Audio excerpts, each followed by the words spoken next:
Well, it's funny. Uh, we would have visiting ministers, particularly from Bemis, and his father came down and ministered, and he came with him.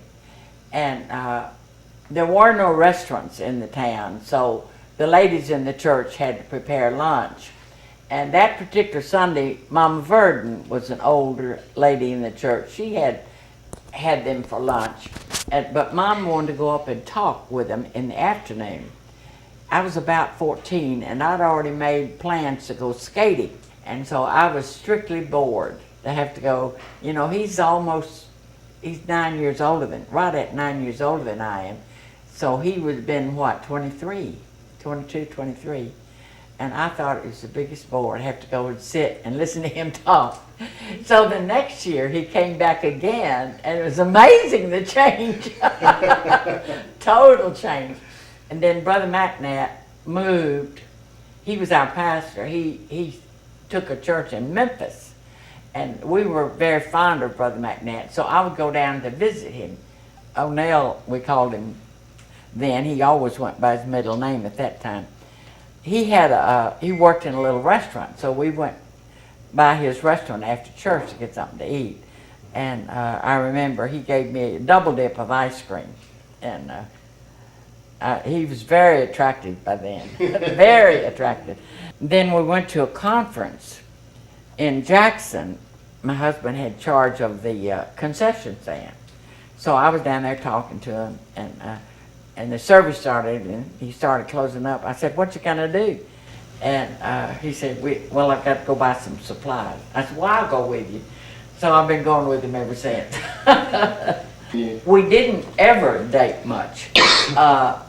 We started writing when he was in Memphis. We didn't write a lot. I was very, very careful never to write more than he wrote. Then when he was inducted in the Army, then he was shipped to California, to San Diego. We had started writing almost daily, so I wrote every day as though he could get my letters. And so when he finally got stationed in San Diego and could send me an address, I stuffed all those letters in a great big envelope and sent them special delivery. And so when he got those letters, I think he was the first guy in his outfit to get a letter, you know, and he got all those letters. Jim has always been a good letter writer, and I try to write letters too. Not as much now, because we've all gone to email.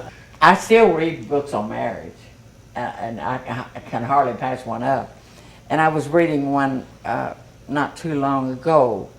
The Bible says for men to love their wives as Christ loved the church. That's a lot of loving.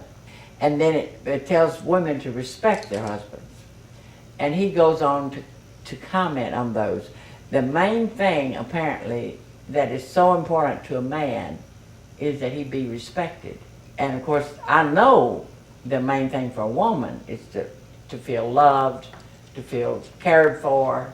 And this writer, and I partially agree with him, that love is so important for a woman and respect is important for a man.